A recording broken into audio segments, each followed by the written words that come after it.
Okay, प्रणाम बच्चों। In part number 5 बेटा we start our learning with medieval literature कि during the beginning of medieval age in north India the language of literature was Sanskrit, so the great works were compose during the period were in Sanskrit. In this age, two great works were written in Kashmir. First was Samdeva's Katha Sarit Sagar and second was Kalahan's Rajtarangini. There are the first historical books of India. एक तरीके से देखा जाए बेटा medieval era में हमारी main language जो है वो संस्कृत होती थी. जो ग्रेट कॉम्पोजिशन उस एरा में लिखे गए वो संस्कृत में ही थे. हमारी जो शुरुआती दौर की जो टू ग्रेट बुक्स मानी जाती है बेटा वो कश्मीर में लिखी गई थी, जिसमें सोमदेवा का कथा सरित सागर बेटा और कल्हान की राज तरंगनी. ये मेन हिस्टोरिकल बुक्स मानी जाती है बेटा जो शुरुआती दौर में भारत के इतिहास के ऊपर बनी थी.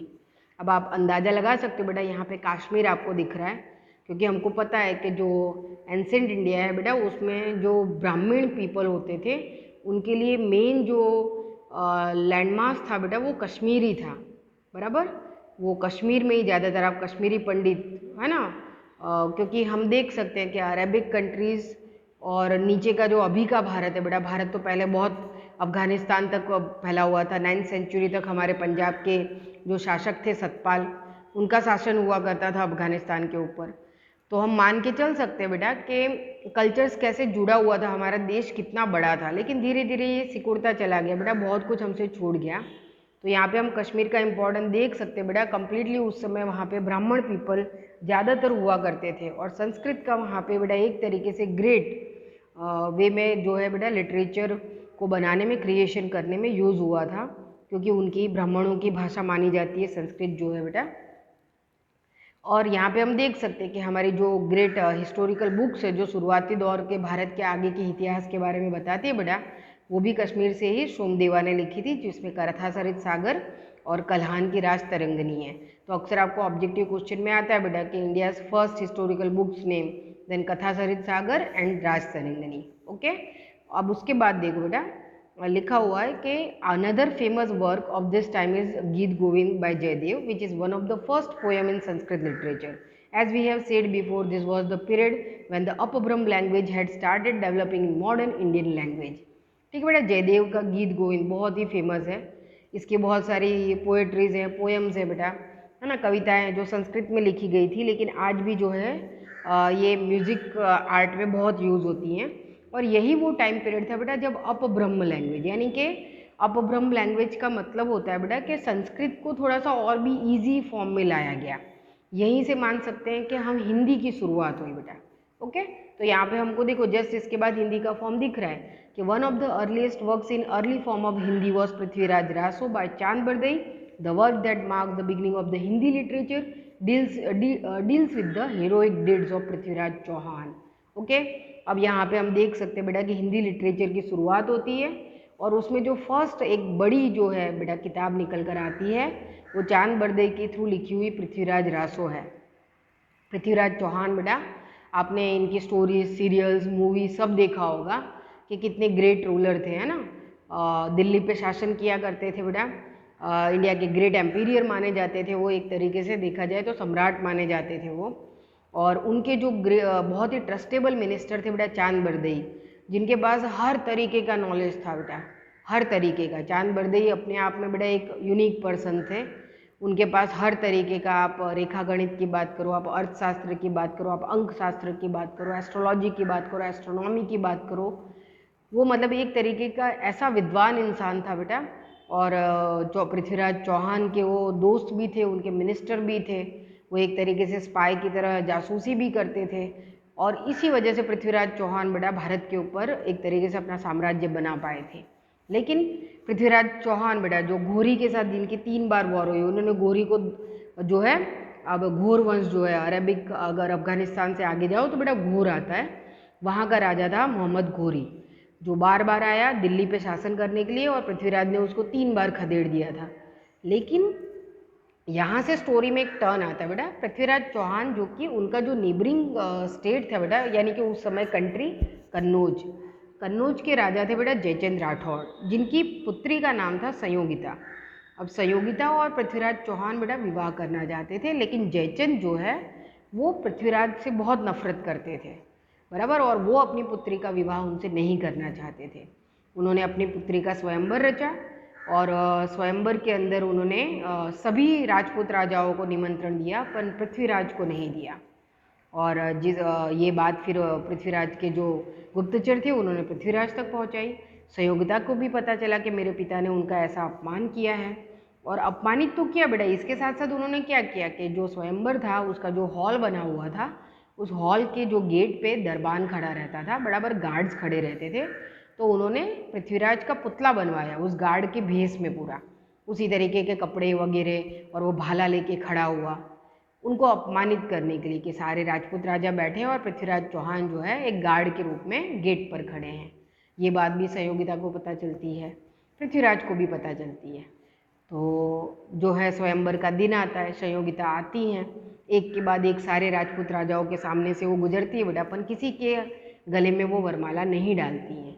वो धीरे धीरे करके खिसकते खिसकते जो है गेट तक पहुंच जाती हैं, और पृथ्वीराज चौहान का जो पुतला होता है उसको वो वरमाला पहना देती हैं। संयोगिता को नहीं पता होता है कि वो जो पुतला है उस जगह पे सही में सच में पृथ्वीराज चौहान खड़े हैं। पृथ्वीराज चौहान को पहले से ये पता था, तो वो उस जगह पे जाके खड़े हो गए थे। बेटा देखो कि प्रेम में इंसान का विश्वास किस हद तक दृढ़ होता है। पृथ्वीराज को पूरा यकीन था कि संयोगिता शायद ऐसा ही कुछ करेंगी, बराबर, और वो वहाँ पे जाके खड़े हो जाते हैं, संयोगिता उनके ऊपर वरमाला डाल देती है और वो उनको लेके वहाँ से चले जाते हैं। जयचंद इस अपमान को बर्दाश्त नहीं कर पाता है, ना ही भूल पाता है।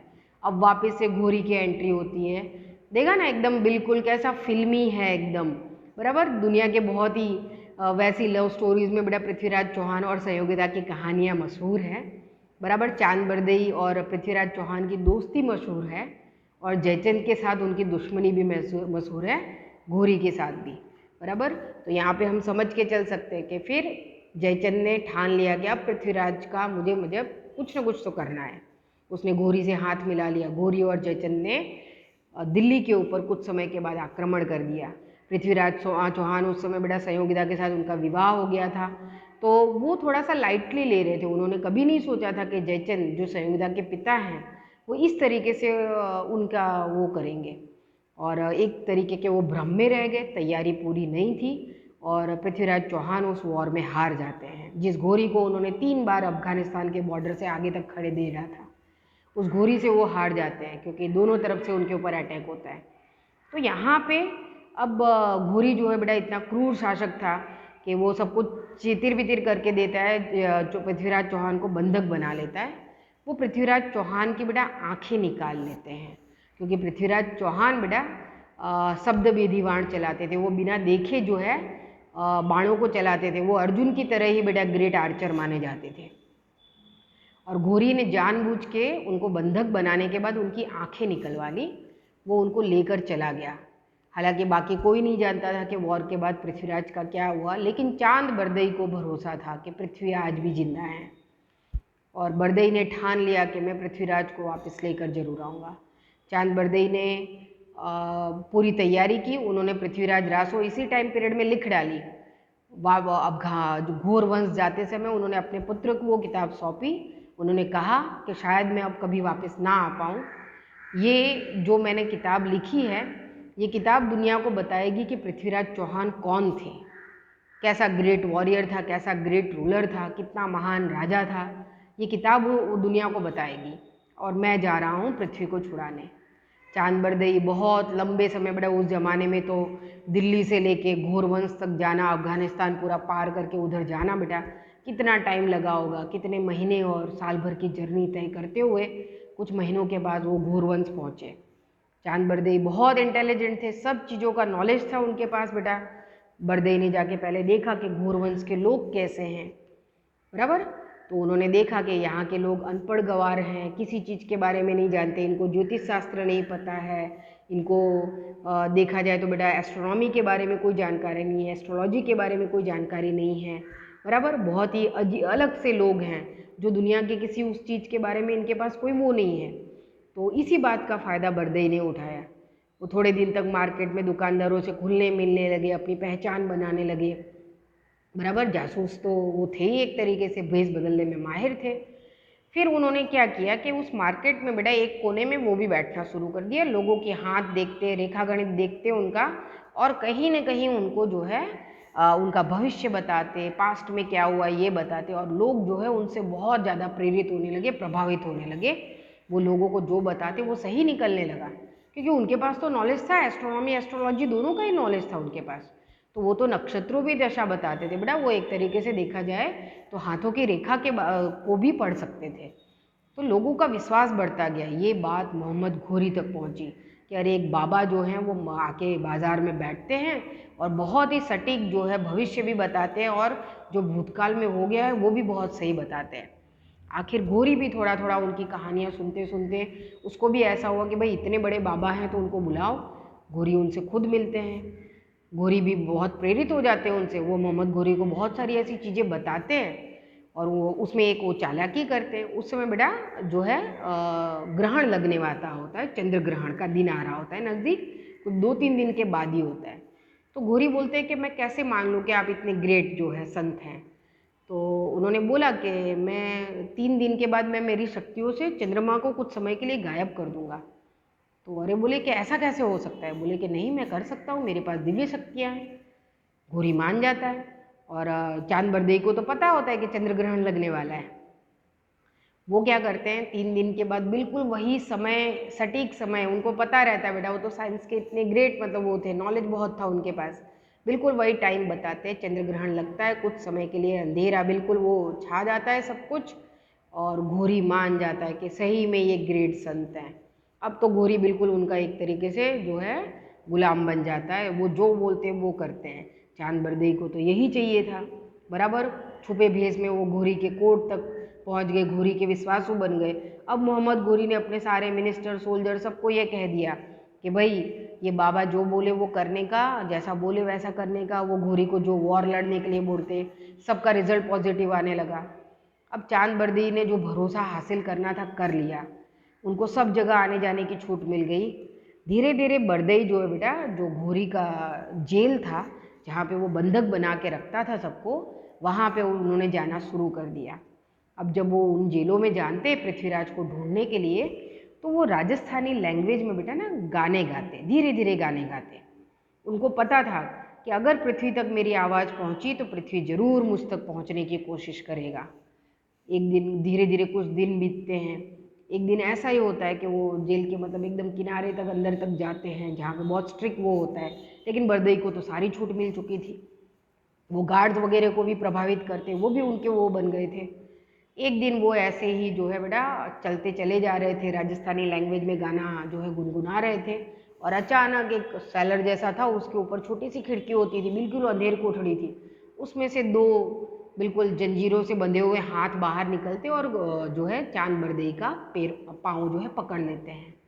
बरदई उस टच को भी समझ जाते, तुरंत जो है सेलर में से अंदर जो है बेटा खिड़की में से झांकने की कोशिश करते हैं, और वो देखते हैं पृथ्वीराज को। बिल्कुल उनकी आंखें निकाल ली गई थी, तो पूरा आंखों के ऊपर खून जमा हुआ था, और ऐसे के वैसे वो कुछ महीनों से सिकड़ में, जंजीर में जड़े हुए वहाँ पड़े थे।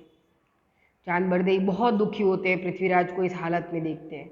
वो कहते हैं कि पृथ्वी, मैं तुम्हें यहाँ से छुड़ा, क्योंकि उनका तो दोस्तों वाला रिलेशन था। बोलते हैं मैं पृथ्वी तुमको यहाँ से छुड़ा कर ले जाऊँगा। पृथ्वीराज बोलते हैं कि मुझे अब यहाँ से वापस नहीं जाना है, लेकिन मैं घोरी को मारना चाहता हूँ।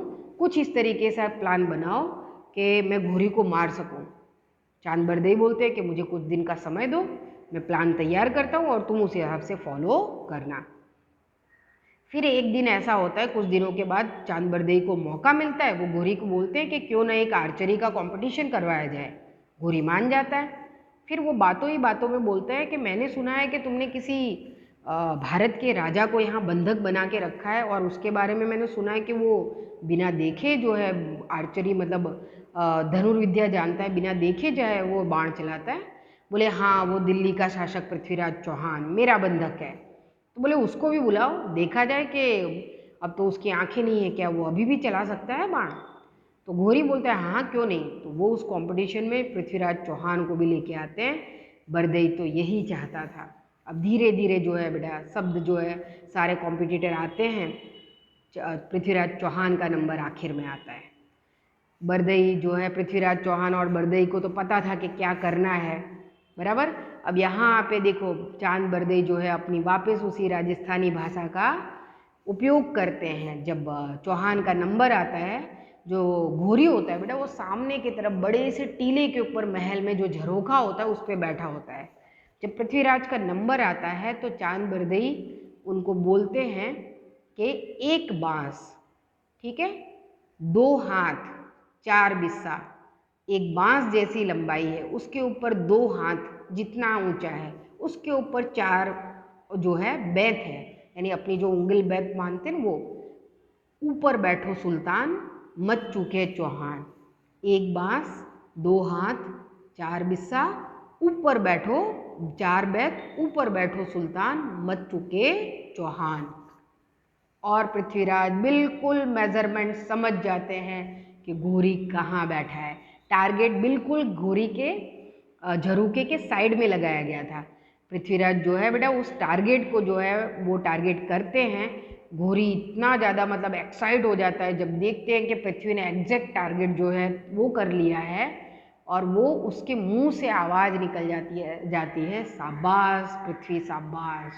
जैसे ही उसके मुंह से शाबाश शब्द निकलता है, पृथ्वीराज चौहान जो है शब्दों को पहचानते थे बेटा, आवाज़ की दिशा में तुरंत बाण मारते हैं और घोरी का सर जो है कट के गिर जाता है। बराबर। और चांद बरदई और पृथ्वीराज चौहान का बदला पूरा होता है, उन दोनों को बंधक बना लिया जाता है। लेकिन दोनों ही जेल में जाने के बाद पृथ्वीराज चौहान चांद बरदई को और बरदई पृथ्वीराज चौहान को बेटा एक दूसरे को वो तलवार मार के ख़त्म कर देते हैं। तो ये थे ग्रेट पृथ्वीराज चौहान और ग्रेट चांद बरदई, जिनकी कहानी इतिहास में अजर अमर हो गई है बेटा। और आज भी बेटा ये राजस्थान की कहानियों में, कठपुतली डांस में, ड्रामाज में, सब जगह बेटा पृथ्वीराज चौहान और चांद बरदई की ये कहानी बेटा अजर अमर है। सुनने में इतनी अच्छी है बेटा, तो वो लोग कैसे रहे होंगे। बराबर। तो ये ग्रेट एपिक जो है बेटा मान के हम इसको चल सकते हैं कि ये भी एक काव्य है पृथ्वीराज चौहान और पृथ्वीराज रासो का। ओके, तो यहाँ तक रखते हैं बेटा। उसके बाद जो है हम नेक्स्ट पार्ट में आगे के डिटेल्स के बारे में डिस्कस करेंगे। Okay, thank you.